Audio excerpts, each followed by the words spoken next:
प्यारे बच्चों, आज हम कवि सुमित्रा नंदन पंत जी द्वारा रचित मौन निमंत्रण कविता का रसास्वादन करेंगे। यह कविता प्रकृति के मौन निमंत्रण के विषय में लिखी गई है कि प्रकृति किस प्रकार मनुष्य को अपनी ओर विभिन्न विभिन्न माध्यमों से, विभिन्न प्रतीकों के माध्यम से आकर्षित करती है। स्तब्ध ज्योत्सना में जब संसार चकित रहता शिशु सा नादान, विश्व के पलकों पर सुकुमार विचरते हैं जब स्वप्न अजान, न जाने नक्षत्रों से कौन निमंत्रण देता मुझको मौन। कवि ने कहा है कि रात्रि के समय चारों ओर शांत वातावरण है, स्तब्धता छाई हुई है, दूर दूर तक चंद्रमा की स्निग्ध चांदनी बिखरी हुई है। जब सारा संसार शिशु की तरह, छोटे बालक की तरह उस चांदनी को देखकर आश्चर्यचकित हो जाता है, जब समस्त संसार निद्रा में मग्न रहता है, सभी प्राणी सोते हुए मधुर सपने देखते हैं, तब कौन वह अज्ञात शक्ति है जो नक्षत्रों के माध्यम से मुझे अपनी ओर आकर्षित करती है। अर्थात वह कोई अज्ञात और अदृश्य शक्ति ही है जो अपने अनिर्वचनीय सौंदर्य से कवि के हृदय को अपनी ओर आकर्षित करती है, अपनी ओर बुलाती है, और कवि का जिज्ञासु मन उस छिपी हुई, उस अदृश्य सत्ता को जानने के लिए उत्सुक हो जाता है, बेचैन हो जाता है। कवि ने काव्य सुंदर से की दृष्टि से देखें तो इसमें खड़ी बोली का प्रयोग किया है, भाषा तत्सम शब्दों से युक्त है, शैली चित्रात्मक है,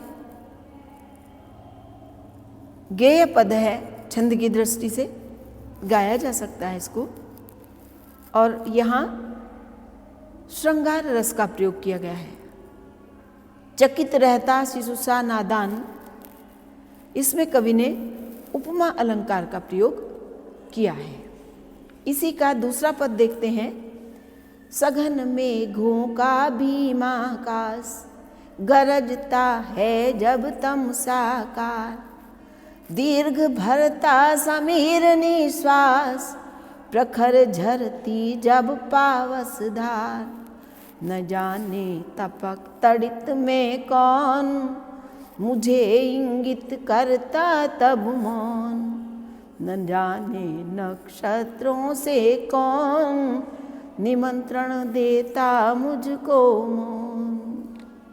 संदर्भ इसका पहले की भांति ही रहेगा।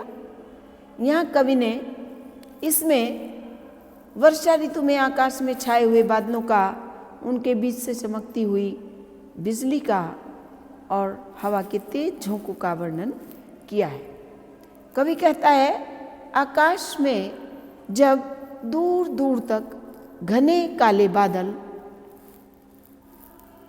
बिखर जाते हैं, चारों ओर से आकाश को जब घने बादल घेर लेते हैं और उस बादलों के कारण घिर आए अंधकार में जब वे बादल गरजते हैं, जोर जोर से गर्जना करते हैं, तब भय उत्पन्न होता है। उस समय हवा तेज तेज झोंकों के रूप में बहती है और ऐसा लगता है जैसे आकाश दीर्घ श्वास ले रहा हो, दीर्घ भरता समीर निश्वास, जैसे आकाश में स्थित हवा के तेज झोंके गहरी लंबी सांसें भरते प्रतीत होते हैं। तब मूसलाधार वर्षा होने लगती है। जब पावस ऋतु में वर्षा के जल की धारा बहुत तेज तेज बहती है, तेज बारिश होती है और आकाश में रुक रुक कर बिजली चमकती है। आकाशीय बिजली, विद्युत जब कड़कती है वर्षा के गर्जन के साथ, वर्षण के साथ, तब पता नहीं कौन है जो मुझे उस चमकती हुई बिजली के माध्यम से संकेत करके, इशारा करके अपनी ओर आने को कहता है। चुपचाप कौन मुझे अपनी ओर बुलाता है, यह जानने के लिए कवि का मन व्याकुल हो जाता है।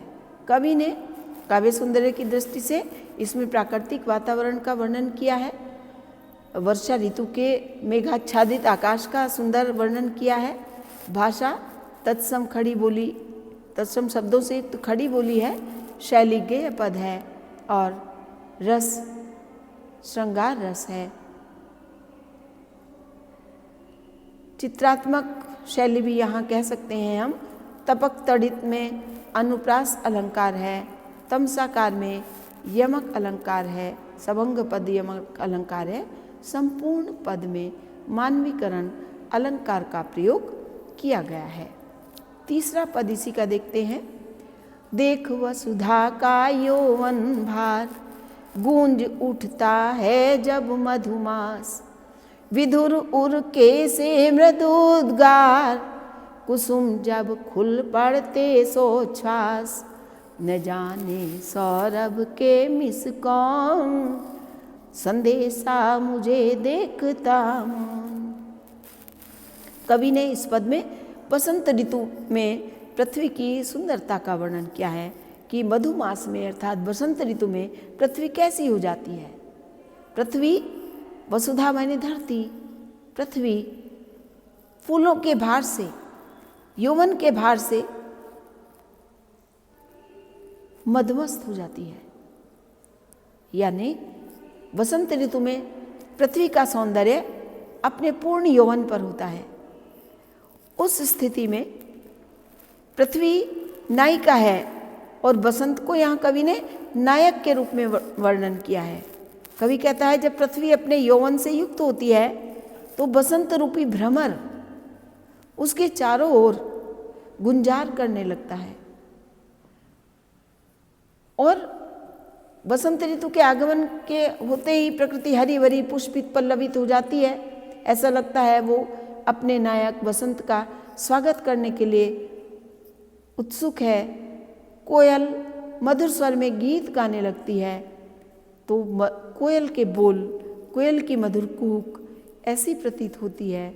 कवि कहता है कि जैसे किसी विधुर के हृदय के मधुर उद्गार, मधुर विचार चारों ओर, उसके हृदय के मधुर भाव चारों ओर फूल पड़ते हों और पुष्प अपना हृदय खोल देते हैं प्रिय के सामने, अर्थात बसंत के सामने धरती पुष्प के रूप में अपना हृदय खोल देती है। उस समय उन पुष्पों की सुगंध चारों बिखर जाती है और उनमें से अध खिली कलियाँ जब खिलती हैं, चटकती हैं तो ऐसी मधुर मरमर की ध्वनि उत्पन्न होती है जैसे कोई वियोगी व्यक्ति अपने दुखी हृदय से अपने प्रिय के मिलने के लिए मधुर गीत गा रहा हो। कवि ने यहाँ अपनी विवशता को उच्छ्वास के बहाने में प्रयोग किया है। कवि कहता है कि उसे विवशता के अतिरिक्त कुछ नहीं मिलता। कुसुम खुल जाएं लेकिन उनके अंदर से आने वाली वह चटक की ध्वनि उसे कुछ नहीं दे पाती। फूलों से निकलने वाली सुगंध के बहाने ऐसा कौन है जो मुझे अपने ओर आने के लिए संदेश भेजता है। वह कोई अदृश्य शक्ति है, कोई अज्ञात शक्ति है जो पुष्प की सुगंध के माध्यम से अपने अस्तित्व का बोध कराती है और मुझे मौन संदेश भेजती है। इसी कविता का अंतिम पैराग्राफ है जो आप कल पढ़ेंगे। आज हमने इसके 3 पद पढ़े हैं, बाकी हम कल पढ़ेंगे। इसका काव्य सौंदर्य है, इसमें मानवीकरण अलंकार का प्रयोग किया है, भाषा तत्सम शब्दों से युक्त है, शैली चित्रात्मक है, गेय पद है और अलंकार की दृष्टि से मानवीकरण, उपमा, विशेषण, विपर्यय जैसे अलंकारों का प्रयोग कवि ने कहा है। सारी कविता रहस्यवादी भावना से ओतप्रोत है। आगे की कविता के खंड हम कल पढ़ेंगे। धन्यवाद।